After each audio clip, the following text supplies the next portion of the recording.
कब तक इस मन को दुलार करते रहेंगे? थक गए यार। कभी विचार करके तो कितना गंदा है मन यार, कहां फंसाता है, कहां लगाए हुए है।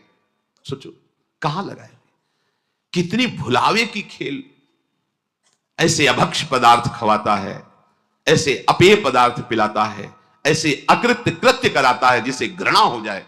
पर ये माया ऐसा आसक्त कि उसी में वो जीना, उसी में सुख, उसी में वो आनंद का अनुभव करना चाहता है। अनित्यम अशुखम लोकमिमं प्राप्य भजस्व माम। ये अनित्य है, अशुख है संसार। प्रभु का भजन करके प्रभु को प्राप्त हो, स्वयं कह रहे हैं इस अनित्य में मत फंसो। ये तुम्हें स्वतंत्रता दी गई, तुम प्रारब्ध के अधीन नहीं हो, कोई पशु नहीं हो, मनुष्य हो। प्रारब्ध शुभ अशुभ कर्मों के जो संचित हैं उनमें से कुछ परिणाम निकालकर इस शरीर को दिया गया है। आप जो चाहो कर सकते हो, घोर पाप कर सकते हो और बहुत दिव्य भजन करके भगवान को प्राप्त कर, ये स्वतंत्रता है आपकी, बिल्कुल स्वतंत्र हो। आप मनमानी आचरण कर सकते हो और आप शास्त्र के अनुसार चल सकते हो। आप गुरु के वचन के अनुसार चलकर परमात्मा प्राप्ति कर सकते हो और मन के अनुसार चलकर दुर्गति को प्राप्त हो सकते हो। पूरी स्वतंत्रता है मनुष्य जन्म में। पर ध्यान रखो ये शरीर क्षण भंगुर है, कभी भी नष्ट हो सकता है। संसार के चाहे जितने पदार्थ और पद समेट लो, तुम्हें कभी शांति नहीं मिलने वाली। देखो आप लोग तो कुछ ही लोगों से मिलते हैं। हम बचपन से भगवान के शरणागत मार्ग में रहे तो कानपुर महानगर है, एक से एक पदाधिकारी, धनी, फैक्ट्रियों के बड़े बड़े मालिक ऐसे मिले हैं जिनके पीछे 10-10 गाड़ियां चल रही हैं, लोग गनर अंगरक्षक के लिए रखे, बड़ा वैभव। और जब एकांत में मिले हैं, उन्होंने अपनी बात कही है, तो एक साधारण पुरुष से भी ज्यादा वो अशांत है। एक किसान आराम से मेहनत करके 4 रोटी खा के सो जाता है, उनको नींद भी नहीं आती। ऐसे परिवार में कलह है, वैभव इतना है, ऐसे परिवार के आचरण को देख देख के जल रहा है, अशांत हो रहा है। क्यों? फिर सिद्धांत गलत हो जाएगा। भगवान से विमुख को स्वप्न में भी शांति नहीं मिल सकती।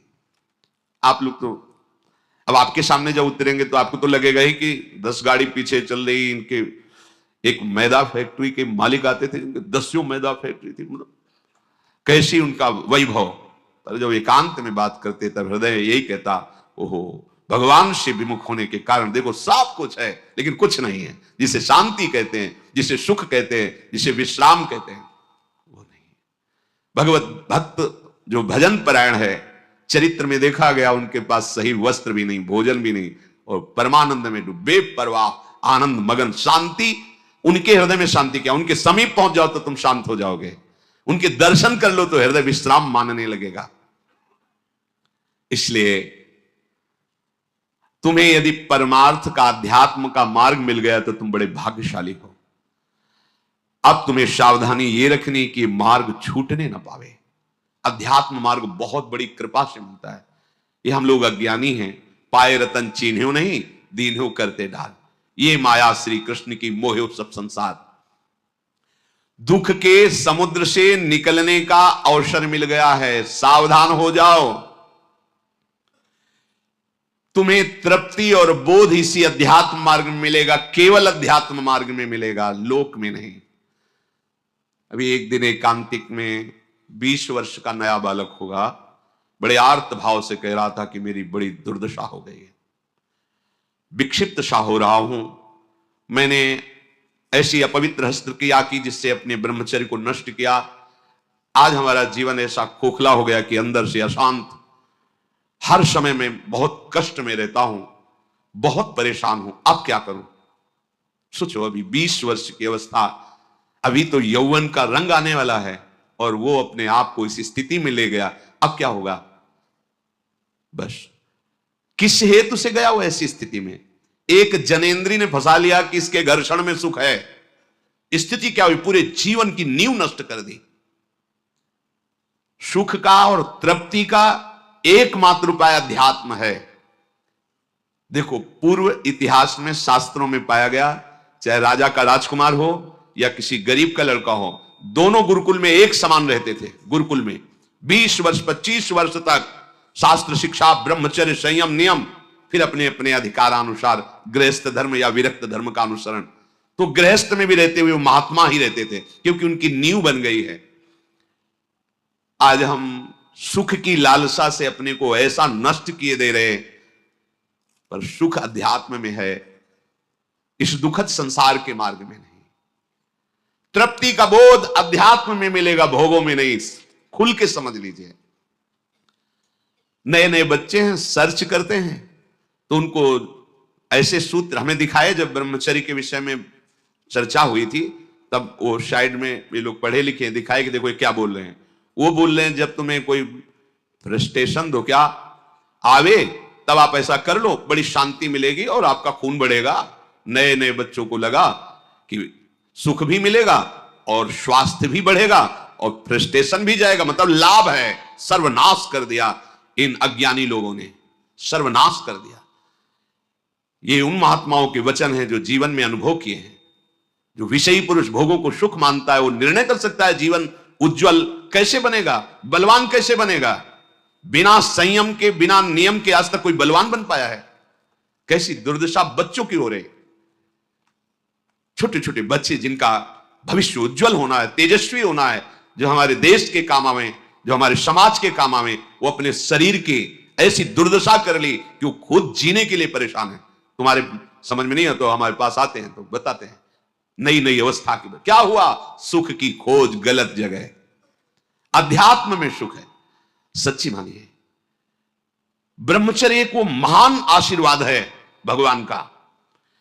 आपसे कोई और साधन न बनता हो, यदि ब्रह्मचर्य है, एक अपार शीतलता, कोई भी रोग तुम्हें परास्त नहीं कर सकता। सच्ची एक नवीन उत्साह, बुखार है, किडनी फेल है, दर्द है, एक नवीन उत्साह, एक नवीन बल तुम्हें कहीं झुकने नहीं देगा। सोचो जिसके निकलने में तुम सुखानुभव करते हो उसको रोकने में कितना महान सुख होगा। पर ये बातें ना तो स्कूलों में बैठ के समझाई जाती हैं, क्योंकि ये अध्यात्म मार्ग की नींव है। और आजकल सुविधाएं ऐसी बन गई, संसार के सुख का दर्शन, संसार के सुख का ही आकर्षण। तो छोटे छोटे बच्चे सब, अब ये आगे चलकर क्या इनकी जीवनी होगी। जिसके जीवन में संयम नहीं है, व्यभिचार प्रवृत्ति आ गई है, चाहे स्त्री हो या पुरुष हो, स्वप्न में भी सुख प्राप्त कर सके असंभव। शुभ गति व्यभिचारी की कभी शुभ गति सवाल नहीं उठता। अरे बाहर मरने के बाद जो होगा उसकी बात जाने दो, जीते जी तुम जीने लायक नहीं रहोगे। यदि ब्रह्मचर्य के साथ खिलवाड़ करोगे तो जीने लायक नहीं रहोगे। देख लो परिणाम आत्मवंचित करने वाला होता है। मान जाओ, ये खिलवाड़ बंद करो। गृहस्थ धर्म में शास्त्र आदेश है संतानोत्पत्ति के लिए।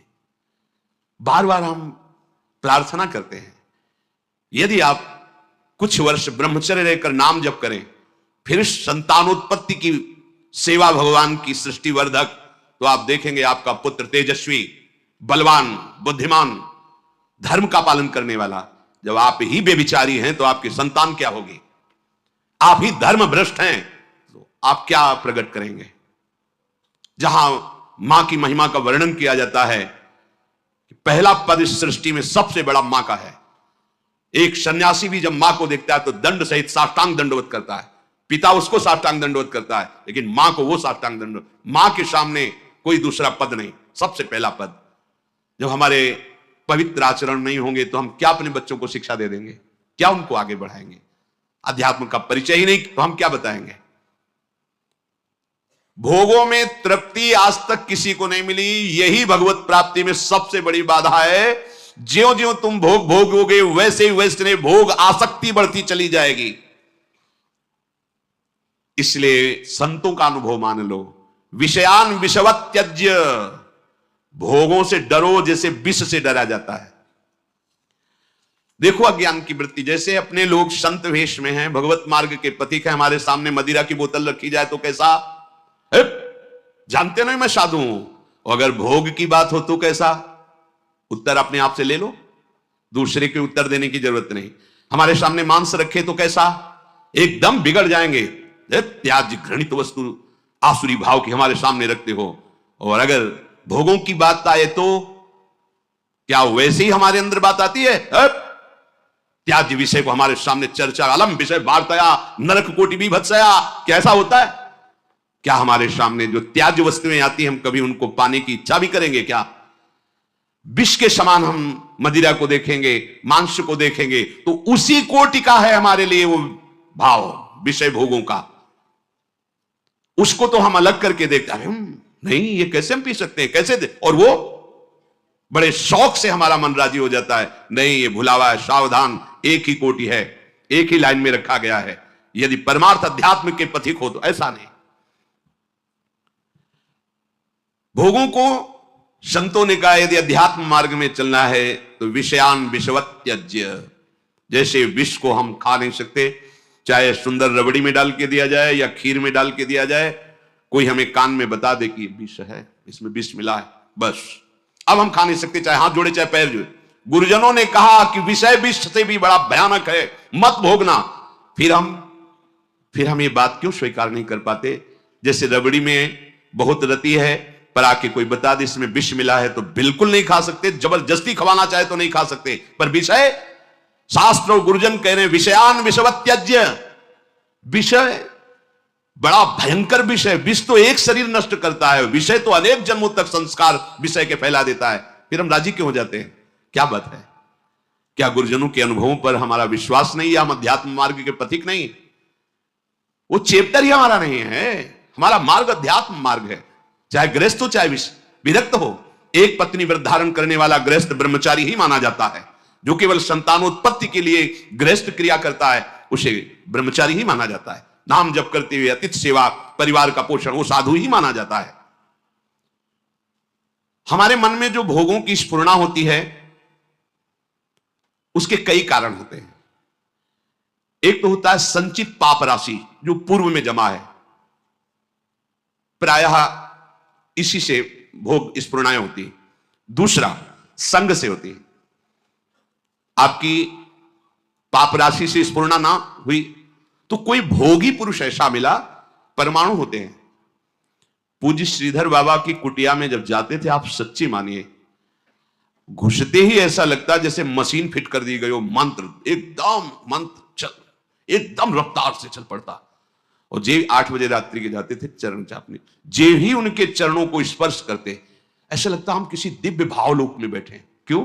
उनके परमाणु, नाम जापक संत, रात दिन नाम जापक, ऐसे परमाणु उनकी हर वस्तु में, कोई भी वस्तु उनकी छुओ के एक दिव्यता थी उसमें।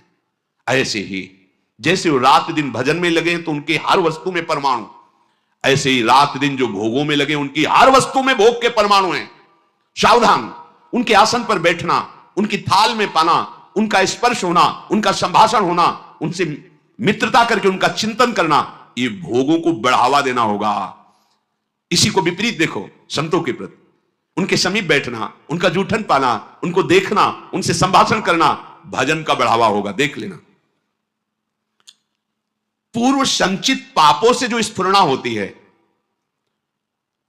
उससे बहुत सहजता में बचा जा सकता है, लेकिन प्रगट कुसंग से जो स्फुरणा होती है इससे बचना बड़ा कठिन होता है। पूर्व पापों से स्फुरणा सबके हृदय में होती है जब तक भगवत साक्षात्कार नहीं हो जाता। वो बार बार आकर्षित करता रहता है संसार का राग। और अगर कहीं कुसंग मिल जाए फिर क्या कहना, फिर तो जो स्फुरणा थी संकल्प बनेगा, संकल्प क्रिया बन जाएगी, क्रिया होते ही अध्यात्म अंतर्ध्यान हो जाएगा, अध्यात्म मार्ग ही नहीं रहेगा। इसलिए कर्म राशि की तो तुम चिंता मत करो, उसे तो भस्म करने के लिए शरणागति समर्थ है, लेकिन कुसंग से बचने के लिए तुम्हारे ऊपर पूरा भार है।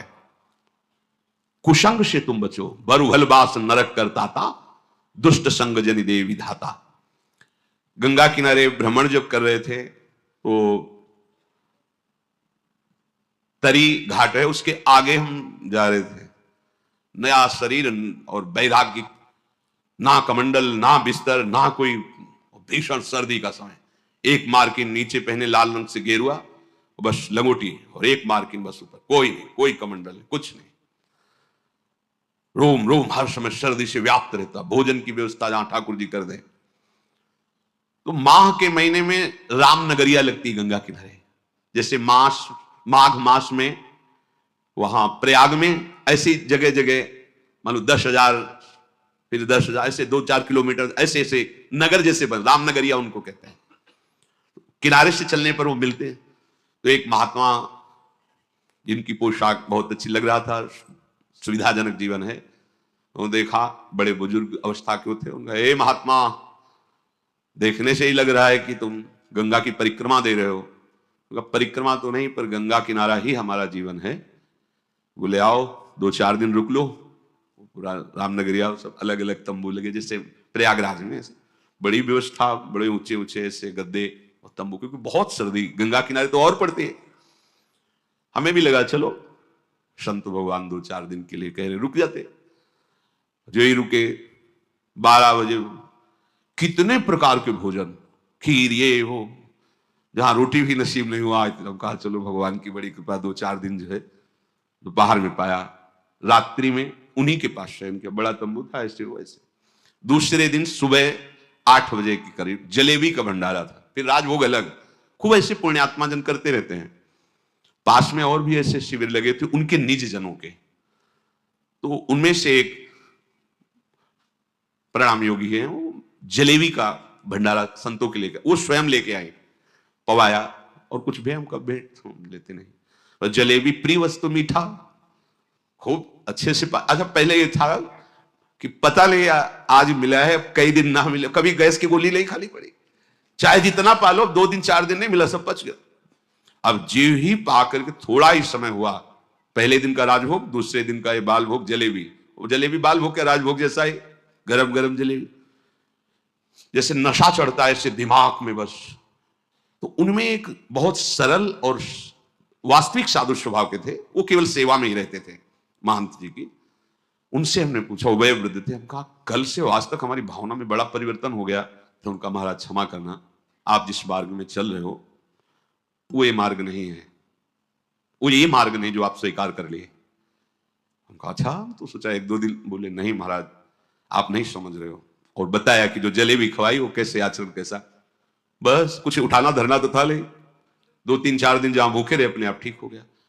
अन्न का कुसंग, व्यक्ति का कुसंग, ये परमार्थ की राह को भटका देता है। उपासक को सदैव ये देखना चाहिए कि मेरे मन की स्फुरना कहां है, प्रियालाल के प्रति है, भोगों के प्रति। यदि भोगों के प्रति हो रही तो त्रुटि कहां है, पूर्व पाप संस्कार से हो रहे हैं या कहीं कुसंग हो रहा है। पूर्व पाप संस्कार स्फुरना देगा, ना कि आपका नाश, ध्यान रखना। और कुसंग स्फुरना ही नहीं देगा, नाश कर देगा। इसीलिए बल उभर बास नरक करता था, दुष्ट संग जनि देव विधाता। साधक ये बातें समझ नहीं पाता है, फिसल करके ऐसे गिर जाता है। बहुत सावधानी की आवश्यकता है, हर समय अध्यात्म मार्ग पर आपकी दृष्टि बनी रहे। देखो, यदि साधक सावधान नहीं रहेगा तो फिर नया कर्म बना, फिर पुरानी स्फुरना और नया कर्म मिलकर के नवीन चक्र की रचना, जन्म मरण की। इसीलिए मुक्त होना बड़ा कठिन हो जाता है। यदि आप, बहुत ध्यान देने योग्य बात है, शरणागत होकर भजन कर रहे हो, अध्यात्म पर दृष्टि रखें, तो चिंता मत करो, आपकी पूर्व कर्म राशि ये भगवान आचार्य नष्ट कर देंगे, कटी कर्म बंधन से। पर यदि आप नवीन कर्म फिर वैसे ही कर रहे हैं तो विश्वास मत रखना कि पीछे का और आगे का दोनों जोड़ करके भोगना पड़ेगा। पीछे की कर्म राशि तब नष्ट होती है जब अवलो नशानी अब ना नशे हो। आज तक किया, पर आज के बाद चाहे प्राण निकल जाए, आज के बाद नहीं, निहाल हो गए, आज ही निहाल हो गए, आज ही निहाल हो गए। आम तो हम सर्व पापी भ्यू मोक्षयिष्यामि, मेरे सरकार बोल रहे हैं, प्रभु बोल रहे हैं। पर यदि ऐसा कि नए कर्म भी, क्रियमाण भी पापाचरण हो रहा है, फिर नहीं, सिद्धांत काम नहीं करे, फिर पीछे का लागू हो जाएगा। फिर आप कहोगे कि अध्यात्म में उन्नति नहीं हो रही, कोई लाभ नहीं मिल रहा, कोई सुख नहीं मिल रहा, क्योंकि आप गलती कर रहे हो। चलनी में गैया दुहे और दोष दयु को दे। देखो, आपके पीछे के कर्म प्याज जैसे बदबू वाले हैं, जमा है गोदाम में। ऊपर से यदि केसर और कपूर लाद दिया जाए तो केसर और कपूर की गंध प्याज को नष्ट करके अपना प्रभाव दिखा देगी। नाम जब कीर्तन कथा वार्ता, यह है केसर कपूर। लाद दो अपने पूर्व पाप के ऊपर, भगवान नाम का वजन, सब दब जाएगी, उसकी दुष्प्रवृत्तियां नष्ट हो जाएंगी। अगर कहीं वायु का झोंका चले और कपूर खुला रह जाए तो उड़ जाएगा, फिर प्याजे की गंध रह जाएगी। माया का झोंका चला और आप अपने यश कीर्ति में, अपनी बड़ाई सम्मान प्रतिष्ठा में, भजन में कमी, मान सम्मान प्रतिष्ठा में बह गए तो उड़ गया कपूर। अब बचा प्याज है, उसकी दुर्गंध शुरू हो जाएगी। कितना महापुरुषों ने सूक्ष्मता से अनुभव किया है। इसलिए ध्यान रहे कि इस माया की वायु का प्रवेश आपके हृदय में ना होने पर नहीं दुर्गंध ही रह जाएगी, केसर कपूर की गंध नहीं रह जाएगी। ये माया के प्रवाह का, तूफान का क्या भाव समझें? सबसे ज्यादा अहंकार, इसी में सारे दोष आते हैं। मैं तपस्वी हूं, मैं साधक हूं, मैं ज्ञानी हूं, मैं ध्यानी हूं, मैं बड़ा भगत हूं। इस तरह की अगर अध्यात्म मार्ग में कहीं भी कोई भी वृत्ति है तो वो आपकी दुर्वासना जो दबी हुई है उसको उठा लेगी। मैं बहुत नीच अदम हूं, अगर ये कुछ साधन बन रहा है तो श्री जी की कृपा से बन रहा है, गुरु जी की कृपा से बन रहा है दुर्गंध वाली बातें, पर ऊपर कपूर और केसर है। उसकी दुर्गंध आपके हृदय को परास्त नहीं कर पाएगी। उपासक धीरे धीरे अपने बुरे स्वभाव को, बुरे कर्मों को सद्भाव से, अच्छे स्वभाव से दबा देता है। नष्ट नहीं हुआ, नष्ट होता है भगवत साक्षात्कार पर। जब तक प्रभु से आंखें ना मिले तब तक विश्वास न करना कि काम हो गया। यही डर ही डरपि हरिवंश हित जिनो भ्रमई गुण सलिल पर जिहि नामन मंगल लोक त्यों शिव हरिपद भज न विलंब करे। आगे चल करके प्रभु ऐसी ज्ञानाग्नि पैदा कर देंगे कि फिर वो दुर्गंध वाली चीजें ही नहीं रह जाएंगी। इसलिए जितना जीवन है एक बार हम अपने प्रभु को समर्पित करके केवल भजन में लगावें। जो भी हम कार्य करें अपने प्रभु को समर्पित करते रहें। भगवान जो बार बार कह रहे ना, मेरे को समर्पित करो, भगवान को कुछ चाहिए नहीं। जैसे भगवान कहते हैं यद करोषि, जो तुम करते हो, यद स्नासि, जो तुम खाते हो, तो मेरे को समर्पित करो। ये दुलार है। जब हम किसी वस्तु को प्रभु को समर्पित कर देते हैं तो हर वस्तु में बांधने की सामर्थ्य है माया की। कोई भी सड़ी से सड़ी वस्तु में एक माया शक्ति है जो हमें आसक्ति से बांधती है। आसक्ति से प्रभु कहते हैं मेरे को समर्पित कर दो। जैसे कर्म समर्पित कर दिया, अब कर्म बंधन नहीं रहेगा। भोग समर्पित कर दिया, अब वो प्रसाद हो। प्रभु तुम्हारे भले के लिए कह रहे हैं कि जो प्रभु को समर्पित कर दिया जाता है वो निर्विकार हो जाता है। बात समझो। ये भगवान तो कहते हैं कि सब तुम मेरे लिए, अगर नहीं समर्पित करोगे तो दुर्गति को प्राप्त होगे। भगवान तो नाराज होकर बोल रहे हैं। नाराज नहीं, उस वस्तु का प्रभाव है। कोई भी कर्म, कोई भी यहां की वस्तु सब बांधने वाली है। समझो पहले, सब बांधते, कोई भी व्यक्ति सब बांधता है। अपने राग से सब मुझे बांधते हैं। अगर प्रतिकूल हुआ तो द्वेष से बांधते हैं। यहां कोई मुक्त करने वाला नहीं है। एक एक वस्तु, एक एक व्यक्ति, एक एक परिस्थिति केवल बांधती है। और हम साधना कर रहे हैं मुक्त होने की। कैसे करें? भगवान करे चुपचाप जो कर्म करो मेरे को समर्पित करो। इसका रहस्य क्या है? वो कर्म तुम्हें बांध नहीं पाएगा। जो पानी भी पियो तो समर्पित करके। क्यों? क्योंकि तुम्हें बांध नहीं पाएगा, तुम मुक्त हो जाओगे। प्रसाद सर्वानंद प्रदान करने वाला होता है। तो हम लोग कहीं ऐसा न समझे कि श्री भगवान कह रहे कि तुम अपना कुछ मत मानो, जो अपना माना हुआ है वो मेरे को समर्पित कर दो। क्योंकि वस्तुता उन्हीं का है, अपना तो कुछ है नहीं। और जब हम ऐसे भाव से चलते तो कोई भी वस्तु, व्यक्ति, स्थान हमें बांध नहीं सकता। जब बांध नहीं सकता तो हमारी स्थिति क्या हो गई? जीवन मुक्त। अब चाहे जैसा पदार्थ हो, चाहे जैसा व्यक्ति हो, चाहे वो बांध ही नहीं पाएगा। जब प्रभु को समर्पित जीवन हो गया तो अब तुम्हारा जीवन जीवन मुक्त हो गया। इसीलिए भगवान बार बार कहते हैं अहम सर्वभव यज्ञ भोक्ता। मैं यज्ञों का भोक्ता हूं, समझ तू, मैं ही भोक्ता हूं। जैसे आप प्रसाद पा रहे हो, तो जब हम प्रसाद पाते हैं ना तो पहले श्री जी को बाहर भोग लगाया, फिर हम एक एक कवल में अंदर लगाते हैं। हृदय रूपी सिंहासन में हमारे प्रियालाल विराजमान है और वो पा रहे हैं एक एक कवल। जो भी खाते पीते हैं हृदय मंदिर में मेरे प्रियालाल विराजमान है, वो पा रहे हैं। ये मुख उनके पवाने के लिए, हम भोगता नहीं। और वैसे भी सिद्धांत में भगवान कहते हैं कि भोगता तो मैं हूं। अहम वैश्वानरो प्राणी नाम देहमाश्रिता। वैश्वानर अग्नि के रूप में मैं समस्त प्राणियों के देह में विराजमान होकर उस अन्न को पचाता हूं। तो कौन पा रहा है? प्रभु पा रहे। हमारी सारी चेष्टा प्रभु के लिए हो जाए तो अभी जीवन मुक्त हो जाए।